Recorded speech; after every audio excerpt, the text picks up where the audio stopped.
Thank you, Mr. Speaker. Thank you, Mr. Speaker. It is the final showdown scene, and while there's no swinging doors, clicking of spurs, eerie signs and sounds of silence or dust swirling behind me, I stand here today in the People's House to speak probably for the last time. If they would let me cue the soundtrack, the King of Country, George Strait, would sing, "Oh, the last goodbye's the hardest one to say. This is where the cowboy rides away." I gave my very first speech as a member of Congress from Texas on February the 1st, 2005, after I had come back from Iraq to see their first free elections ever. I went to Iraq along with Chris Shays, a congressman from Connecticut. And since that first speech, some might say I haven't shut up. And well, they're probably right, Mr. Speaker. I've spoken, I understand, according to the congressional record, over 2,000 times in my 14 years serving the good people of the 2nd Congressional District of the state of Texas. Some very well received, I might add. My staff might say, however, some not so much. They've gotten a few calls over the years asking, "Did your boss really say that?" More often than not, what in the world was he talking about? I've probably spoken more about Texas and the way we do things there than any place else. You being from Louisiana, you understand how important it is to love where we're from. And I say things a little bit different than folks up here in Washington. And yes, that's Washington with an R. I'm not going to relive every moment in a sad song goodbye, but there are a few things that I came here to say and do in my 14 years, and I would like to say some of those again. First of all, thank you to the people of the state of Texas for trusting me to be their voice, their advocate here in this amazing place, the United States House of Representatives. It's been an honor of a lifetime. I came here to advocate for issues that are important back home, the folks in Texas. And through the mud and the blood and the beer, I fought day and night to make sure that the interests of Texas came first. And there are a lot of them, Mr. Speaker. I vowed that crime victims would have a voice, that those that serve and have served our great nation in the military would receive honors that they earned and deserve. Protecting our privacy and making sure our most important right to freedom of speech was fiercely protected by us in the House of Representatives. If I look back, my order of priorities came about at an early age. I owe my career in public service to my grandmother, my mother's mother, and I can probably credit her with my outspoken opinions. She instilled in me the non-negotiable duty to serve. That's what life is all about, to serve others. So I've always been in public service. I was in the United States Air Force Reserves, then I taught school. That was too hard, so I went to law school, and I became a lawyer and a prosecutor in the district attorney's office in Houston, where I was the chief felony prosecutor. I spent 22 years on the district court bench in Houston, Texas, trying criminal cases, and now here in the United States Congress. My grandmother educated me in the ways of the Lord more than anyone in my life. But unfortunately, to her dismay, I broke her staunchest Southern belief, being a Democrat. I don't know that she ever forgave me for being a Republican. Probably she hasn't. She's still rolling over in her grave wondering where she went wrong all those years. I was a Reagan Republican from the first time I saw Reagan speak at the 1968 Republican Convention in Miami Beach when I was a representative for the college students for Reagan. My dyed-in-the-wool Democrat grandmother couldn't stand it, and she let me know. But that's one of the things I admired most about her. Well, to put it nicely, she was bluntly truthful. I never doubted what she said, and if she had told me that it was raining in my house, I would have run home and started putting plastic over the furniture. She taught me to say, "That's just the way it is." I think we can all agree I took that lesson pretty well. Another person in my life that taught me a lesson or two, some hard ones growing up, I will might add, was my dad, Virgil Poe. Now 93, he hasn't stopped giving me advice, and he doesn't mind giving anybody advice, whether they ask for it or not. He really is the greatest man I know. A charter member of the greatest generation, went off to the Great World War II when he was 18. He represents everything that is good and right about our country. He and my mom, who is also 93, been married for 73 years. She gives me quite a bunch of advice as well. They still live in Houston, not far from where I grew up. They still go to the same church, and they set examples for our family on how to do things the right way. They are from a generation that believed in God, country, and family, and good old-fashioned American hard work. Although they both grew up very poor in the Depression, they never thought they were victims. But they believed in that only here in America, could they and would they have a good life. It was from them that I learned how important it was to be an American. We are unusual people in an unusual country, and we should be proud of that fact. Never should we apologize for who we are. We must never forget that what sets us apart from the rest of the world, it's a basic word. We use it a lot, but it has great meaning, and that word is freedom. The most important right we have as Americans is really the freedom of speech. It's first because it's the most important. It's the very core of who we are as people. Without the First Amendment, freedom of religion, freedom of press, freedom of assembly, the right to petition government, and the rest of the amendments really don't make a lot of sense. And of course, the second was written to protect the first. Some of my friends in Texas believe that the Second Amendment is more important than the first, but it's not. It is a Second Amendment because it is to protect the first. Nowhere in the Constitution is the word fair mentioned.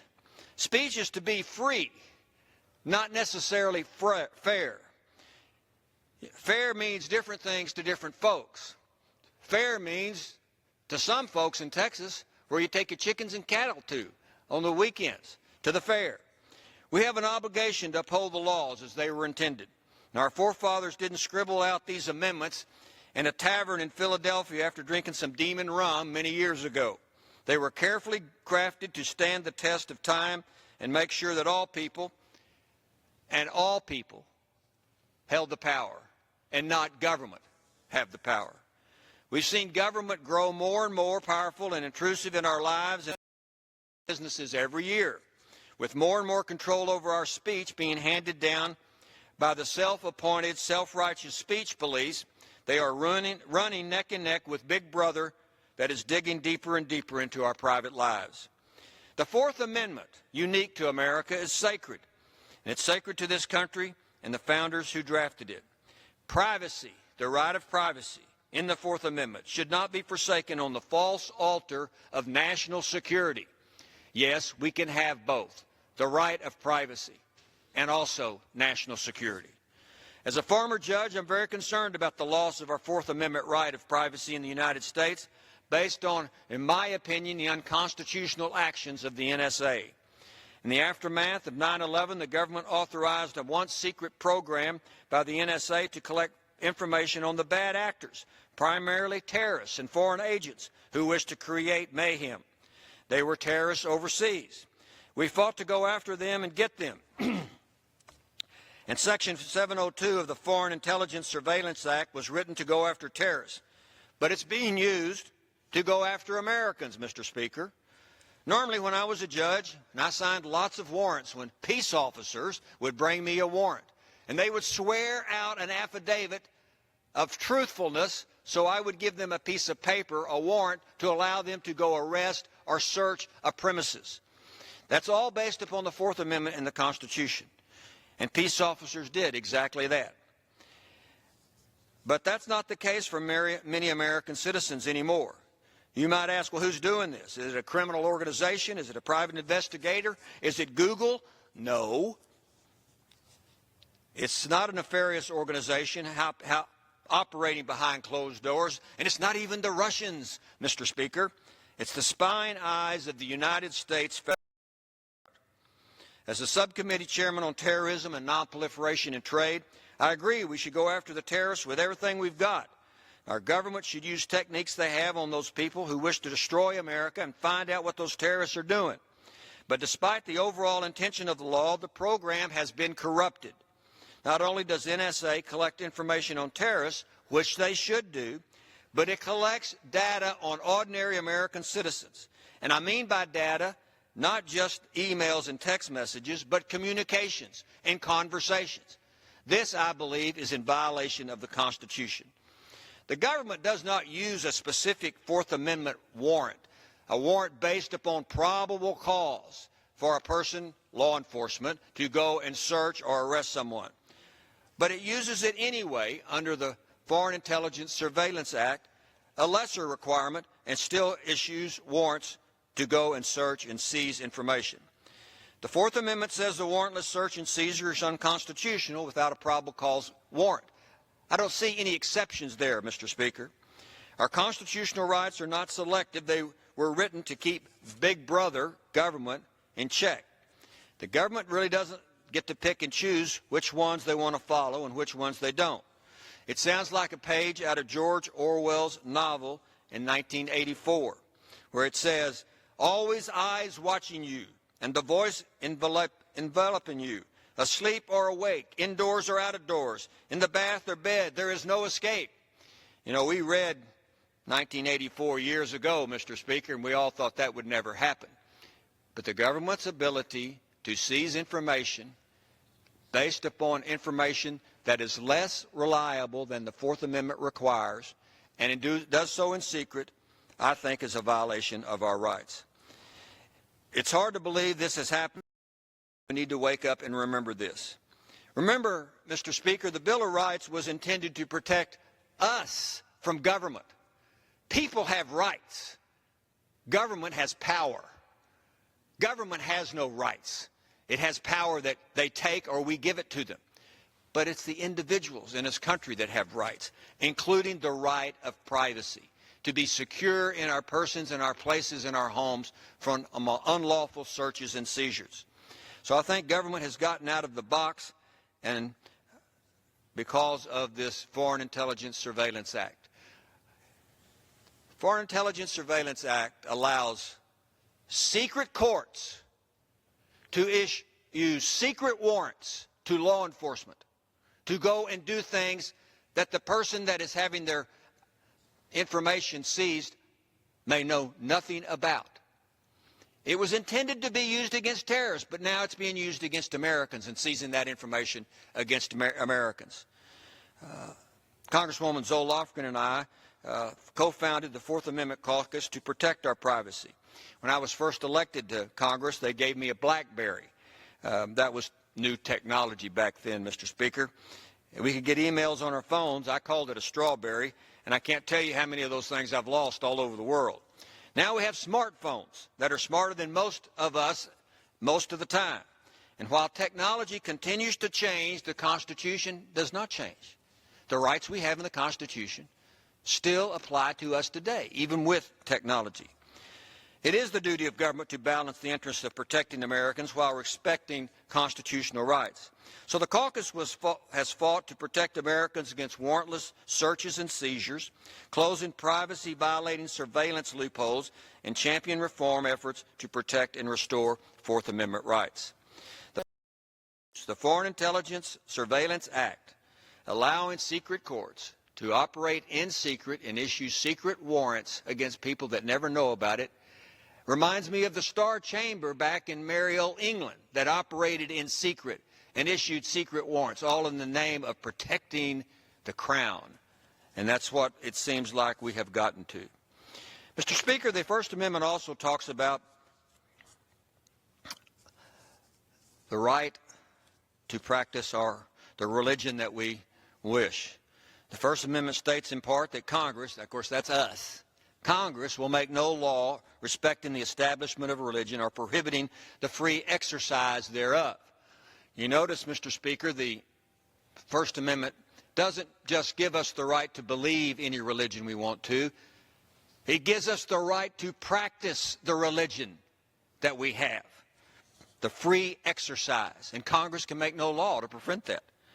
The freedom to practice one's own religion is the reason why many of the colonists settled and founded this great country.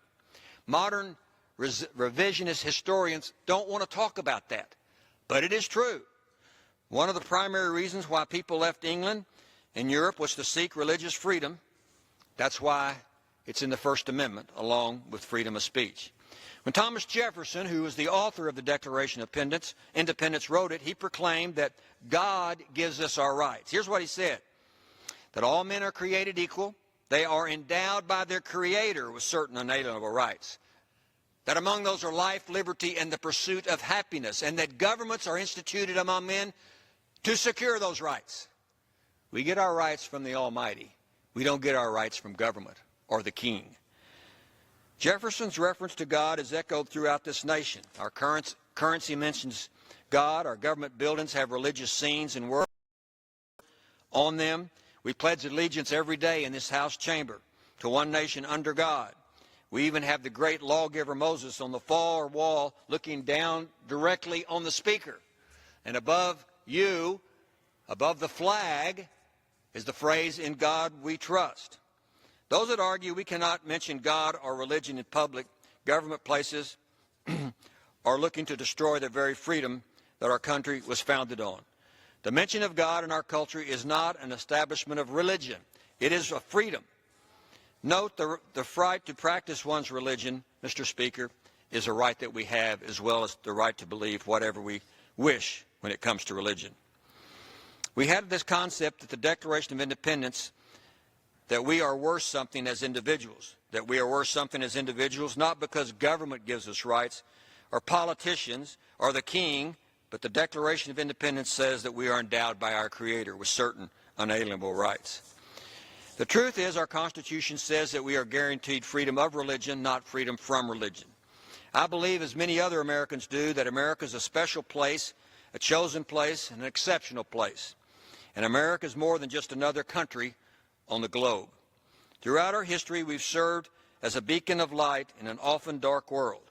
And one reason is because we say and believe in God we trust. We cannot follow this fundamental principle that sets us apart to be taken away by those who want government to be the highest power of the land. In the end, I do not believe I will ever answer to my government for my time on this earth, but I do believe I will answer to my God, and the freedom of that choice is what America stands for. Mr. Speaker, as a judge, I saw every imaginable crime. 22 years on the felony court bench, about 25,000 felony cases worked their way through the court, or the palace of perjury, as I referred to it in those days. Everything from stealing to killing, and everything in between. And one of my first actions in Congress was to establish the bipartisan Congressional Victims' Rights Caucus, along with Congressman Jim Costa from California, to advocate on behalf of victims in our nation's capital. I'm very proud of the work we've done for victims of crime, and the consequences of devastating crime stay with victims for the rest of their lives. I saw victims every day down at the courthouse come down there, their lives shattered because of some person committing a crime against them. And many of those victims recover, and many do not recover. And they spend the last days of their lives in hopeless despair. And so we started that caucus and to promote the rights of victims. One such story that affected me personally and has made its way through my career as a prosecutor and a judge was a case I prosecuted a long time ago. Kevin Wanstroff was his name. He was a 14-month-old adopted baby. And it was a murder of his murder along with the murder of his mother and his father and his grandmother. 4 outlaws had plotted to kill all 4 of them so they could collect the estate and the inheritance. And I still have that picture of Kevin Wanstroff that I had on my desk as a prosecutor, on my desk as a judge, desk here in the Rayburn building.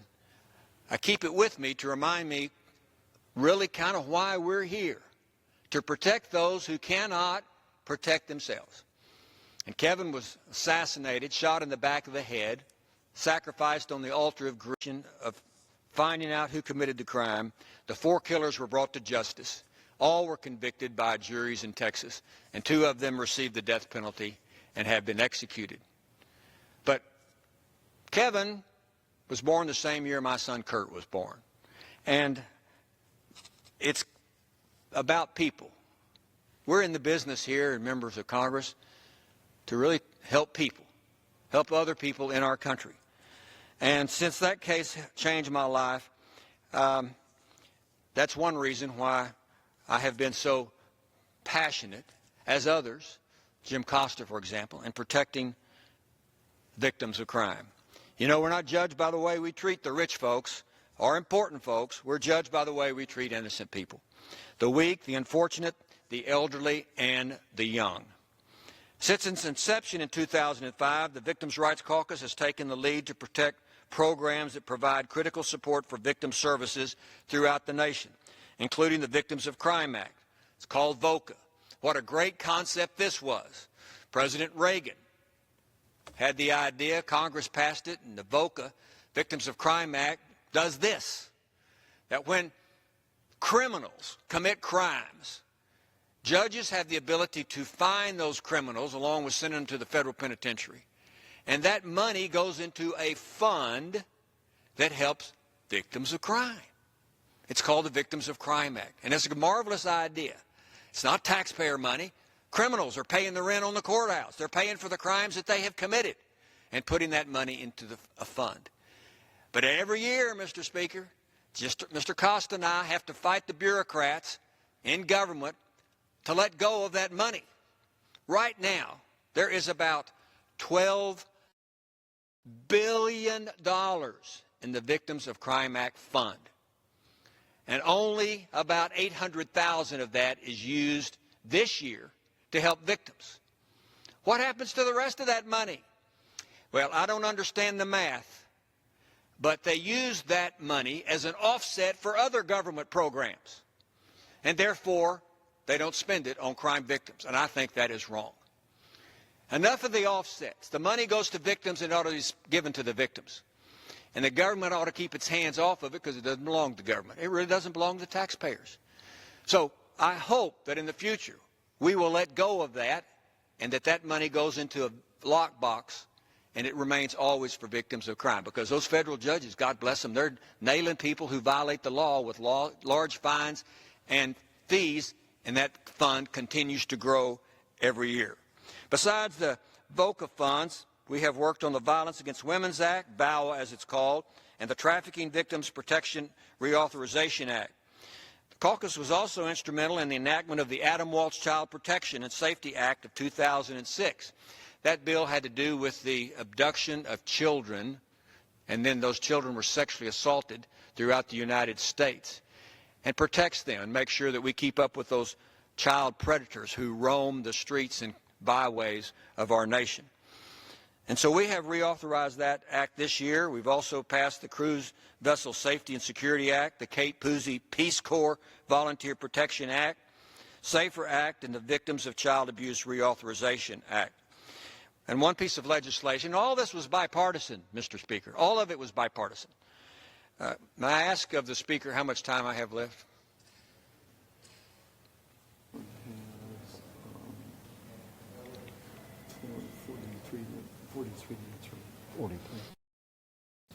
Gentleman has 43 minutes remaining. Thank you, Mr. Speaker. We are in the midst of a situation where in the United States and throughout the world, slavery has crept back into our environment, into our communities. And it's the slave trade of women and children for sexual assault. People don't want to talk about it, but it's taken place. Unfortunately, my hometown of Houston used to be one of the hubs here in the United States. And what I'm talking about is the buying and selling of people, primarily women and children, on the marketplace of sex slavery. And so we worked on that, a lot of members of Congress on both sides of the aisles, worked on this very issue to try to get a grip on what's taking place in our country. And we had in the House 11 bills that had to do with helping stop this scourge. I was glad to work with Carolyn Maloney from New York. I mean, it's about as bipartisan as you can get. Carolyn Maloney, a New York Democrat, and Ted Poe, a Texas Republican. We are separated by a common language, but worked with her. That's about as bipartisan you can get. And passed those 11 pieces of legislation. Members of Congress had sponsored several pieces of those, passed the House, overwhelmingly went to Senate. They combined those 11 pieces into 2, sent it back, we passed it, and it became law. President Obama signed that. And what it does, this legislation, it goes after the trafficker, the person who buys and sells women and children, and makes sure that our law is those people to the fullest extent. I mean, that's why we build prisons, our federal prisons and our state prisons, put people like that. But what it also does, it takes the victim and treats them like a victim instead of treating them like a criminal. You know, children are not prostitutes when they're forced into sex slavery. Children can't be prostitutes. They're victims of crime. So it rescues them and treats them with the dignity they deserve. But it also goes after the buyers, the people who buy those women and children on the marketplace of sex slavery. And we make sure that the law goes after those people and punishes them to almost the extent of the trafficker as well. I'm proud of the progress we've made as a nation to support victims of crime and crack down on those outlaws that run our streets. There's one piece of legislation that I hope we see passed before I leave Congress on January the 2nd. Megan Rondini was a student. She was from Austin, Texas, and she goes off to the University of Alabama. And she meets a person there at a bar, and they go to his place. He lived in a big mansion, and he sexually assaults her. She jumps out the window to get away, and she goes to the hospital. And she wasn't treated right at the hospital. They botched the sexual exam, and the sexual assault kit was botched. She goes to the police department, the sheriff's department, to be specific. When they found out who the alleged perpetrator was, they backed off and told her that they weren't going to prosecute him, file charges on him. She goes to the university, and the university offered her counseling, but the counselor knew the people involved, the defendant's family, and so the counselor said, I can't help you. It's a conflict of interest. But no other counselor was provided. She went into deep depression. So she withdrew from the University of Alabama, and she went back to Texas and went to SMU for the next semester. And she wasn't in SMU very long at all until she took her own life. Because the criminal justice system wasn't justice for her. It failed her. And so we've offered bipartisan legislation, Representative Jayapal and others, Sewell. We've offered legislation, the Megan Rondini Sexual Assault Protection Act, which is to make sure that a sexual assault forensic examiner or a sexual assault forensic nurse is available for people like Megan when they show up at a hospital.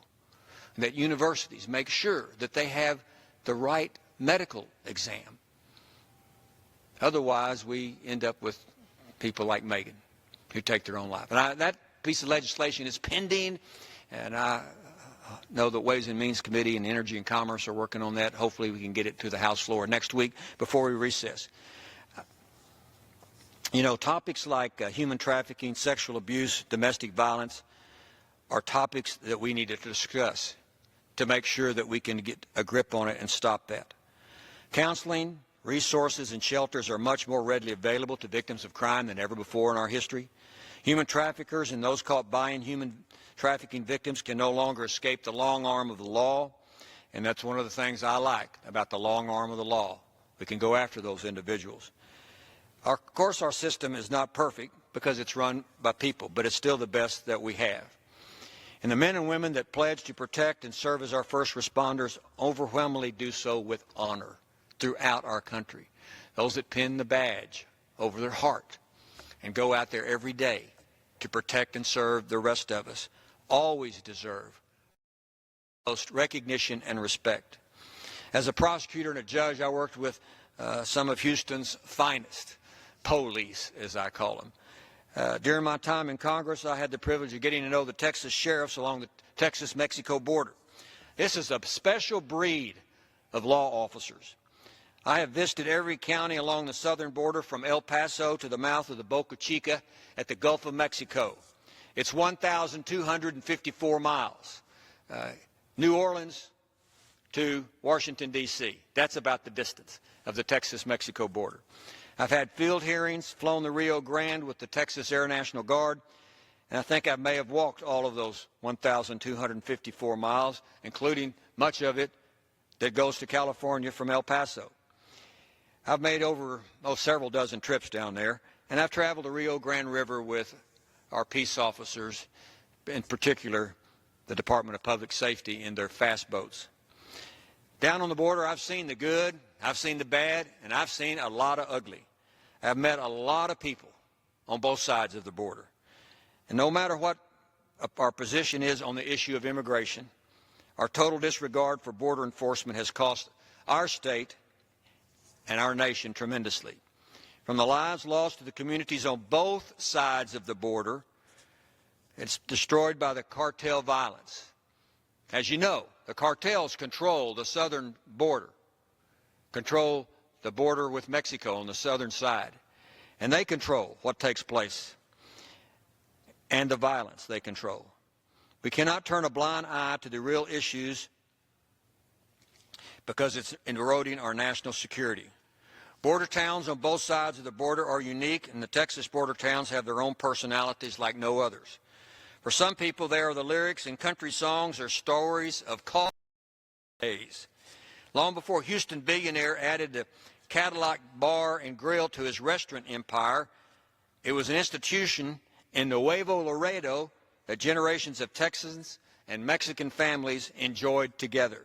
But now, Nuevo Laredo, across the river from Laredo, is a ghost town, like many other border towns that we share, because the drug cartels control the environment. Seems to me we haven't done enough, and border security and immigration must go hand in hand. We must do both, but they are not the same. It is not, nor will it ever be, an either-or option. We've tried to do all we can in my office to cut the red tape and send more money and boots to the border and tell the hard, unpopular truth about what is going on our southern border. Obviously, our nation needs to secure the border. And we're debating that very issue these last 2 weeks we're in session, about whether or not to secure the border. Well, I would think that we should. We cannot afford anything less. A country without borders will cease to be a country at all. I don't understand why we secure the borders of other countries and we don't secure our own. I mean, I've been to Afghanistan, you have, and we're protecting their border against the bad guys coming in from Pakistan. We got American troops protecting the border of the Koreas and all over the world. We're protecting the borders of a lot of countries, but we don't protect our own, and I don't understand why. As a veteran and a son of a World War II veteran, as I mentioned, I think the United States has the greatest military that's ever existed. I've been in Afghanistan, Iraq, and other places to see our military. They are the best in the world, no question about it. Second place isn't even close. And we must recognize our military's contributions, both during service and after our troops come back home. I'm proud to represent Southeast Texas. I think that's the most patriotic place on the planet. People where I come from, we love the military. We even have parades when the military is on active duty and the National Guard or the reserves come back home. They march down the street. Can you believe that? Still happening in parts of the country down in Southeast Texas. I host a lot of veterans events, and my staff, of course, does all the work. One of my favorite events is our annual Honor Our Heroes events. What we do, we pick a day that nothing else is going to go on, and it's usually in the summer. And we invite veterans or active duty military to come to the event. And it's a pep rally for our military. And we let each one of them come up to the microphone and tell us about their career in the military, and try to do it in 60 seconds or less. And it's a great honor for them to tell other people about what they did, whether it's World War II or Korea or last week when they got off active duty in Afghanistan. The final event that we had just a few months ago was marked by a surprise visitor. Vice President Pence just showed up, walks into the room. Everybody's hooping and hollering when he shows in, showing support for our military. And I say all that to say we've got to continue to support the military, those on active duties and those that have served in the past. Some of the legislation I'm proud that we have accomplished. Manuel Cleaver, bipartisan, and I worked to establish a commission to build a memorial in Washington, D.C. for all the World War I veterans. There is no memorial for all of the World War I veterans. Here we are 100 years after the war was over with, and there's no memorial. We've got one for World War II, as we should. We've got one for Vietnam. We've got one for Korea, but we don't have one for the Great War of World War I. So, working on that for several years, we finally got that passed, and groundbreaking has taken place, and they will build it. And it will not take another 100 years before we see it, Mr. Speaker. It will be done soon. My only regret was that my friend and the last American doughboy, Frank Buckles, Jr., didn't get to see that happen. Corporal Buckles came up to Washington and went around the House and the Senate talking about getting that memorial built. And he died before it was the legislation passed. He died at the age of 110, Mr. Speaker. He lied to get into the Army in World War I. He said he was 15. He was probably 14 when he got in and served in World War I. In World War II, he's captured by the Japanese because he's in the Philippines, and he spent 3 years in a prisoner of war camp. Great American. And so we owe it to people like that. All of them have died and gone away. Get that memorial built. And I thank Mr. Cleaver, Congressman Cleaver, preacher as I call him, for his support in getting that legislation passed.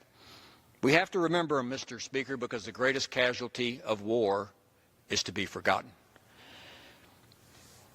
I could fill hours talking about the tremendous men and women who serve our country, but I know that you're watching the clock, Mr. Speaker, and I won't do so. I've also spoken about the greatest generation as much as any other topic.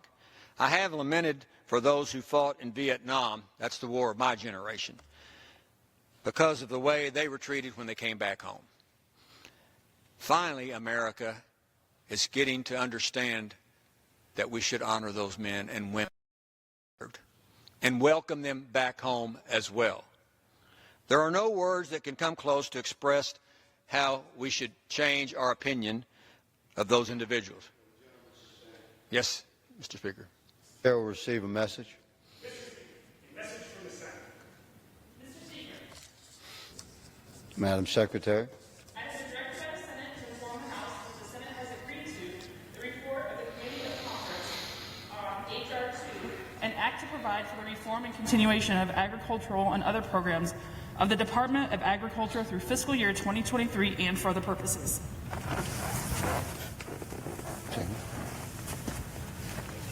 Gentleman from Texas may resume. Mr. Speaker, may I inquire how much time I have left? One has 22 minutes remaining. Oh, good. Thank you. Mr. Speaker, I've had the privilege to serve on the Foreign Affairs Committee. And my district stretches, or used to stretch, all the way to the Texas-Louisiana border, where you're from. And some say that's why I was on the Foreign Affairs Committee, because Texas border has that other international border with Louisiana. Be that as it may, I'm glad I have been able to serve on the Foreign Affairs Committee. But during that service, I have been able to see our men and women in Iraq and Afghanistan, Kosovo, in Europe, in the Philippines, and other places throughout the world. And I am impressed with their duty of service. As we know, they are all volunteers. Every one of them volunteered. And when men and women join our military now, They know that they're probably going to be in combat somewhere in the world, but yet they continue to volunteer. I did Fallujah. A Texas flag flying on the back of a Humvee as it was speeding down one of those streets. And somebody had written on the side of a bombed-out building, "Don't mess with Texas." I don't know who did that, but we do have that proud attitude of Texans who serve in the military.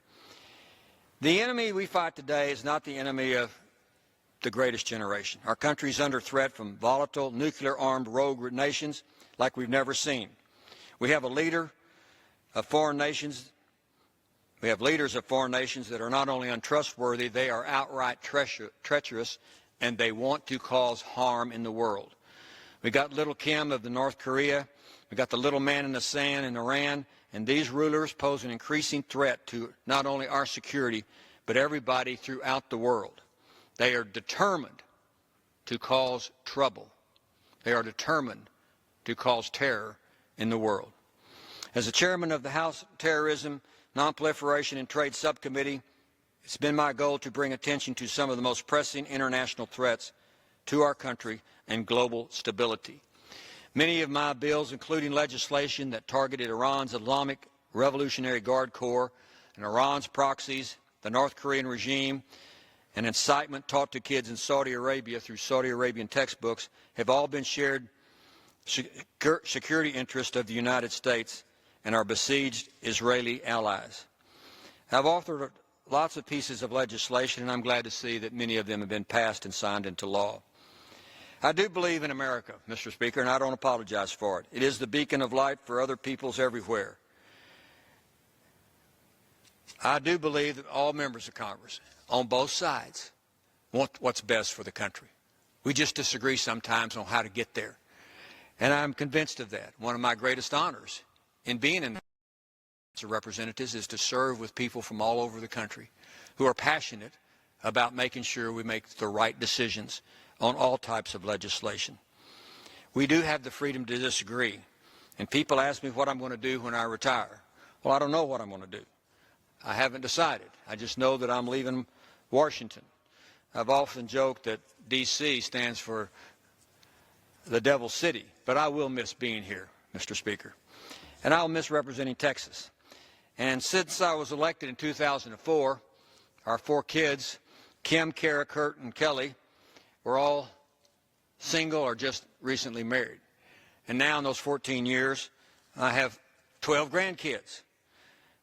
Barrett, Houston, Shaylin, Elizabeth, Jackson, Brooklyn, Peyton, Hallie, Olivia, Levi, Presley, Rosalind, and Ivy. Of course, they all have names, Mr. Speaker, but I call them by their birth number, 1 through 12. I just say 12, or 3, get over here, 6, leave 7 alone. But I call them by their birth numbers. You might try that, Mr. Speaker, when you get a little older and have grandkids. I'm looking forward to being back in Texas, where we have sweet tea, and we have bluebonnets that bloom, and football under Friday night lights is the greatest. We have sunsets that are burnt orange.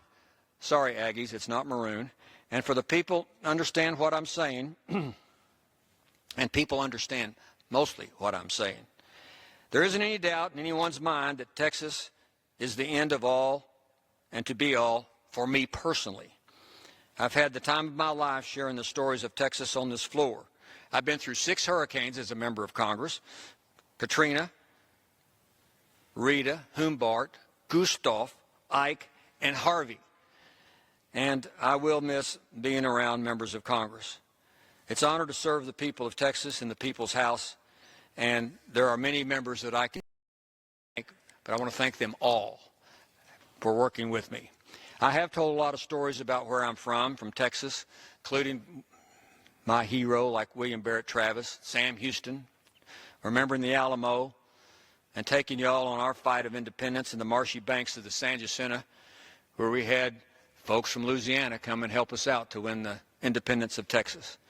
And to saving currently the battleship Texas, the oldest dreadnought in the world, making sure that it maintains its dignity in the Houston Ship Channel. I've spent a lot of time talking about George Roy Bean. It's not true that Judge Roy Bean was my grandfather. Some said that at the courthouse, but he was not. And then, of course, my favorite law enforcement group in the whole world, the Texas Rangers. Above all, it's been an honor to recognize service members from the 2nd Congressional District who gave their lives for our country while I've been in Congress. In my office here and in my office in Texas, we have the photographs, 8x10s, of the 40 men and women of all races, all branches of the service, who have been killed from my congressional district in Iraq and Afghanistan and other places in the world. I am grateful to the incoming member of Congress, Congressman Crenshaw, is going to keep those 8x10s, all 40 of them, on our wall here in Washington, D.C., so that we can remember those men and women who served and gave their lives for the rest of us. I have had the honor to represent people in Southeast Texas, from Beaumont to Port Arthur, Sabine Pass, Dayton, China, Liberty, Hull del Zeta, Baytown, Ames, Nome, Highlands, Kingwood, Humble, Porter, Bellevue, Charlton, Cleveland, Champions, Spring, Klein, Spring Branch, Memorial, parts of Houston, and where I'm from, Atascocita.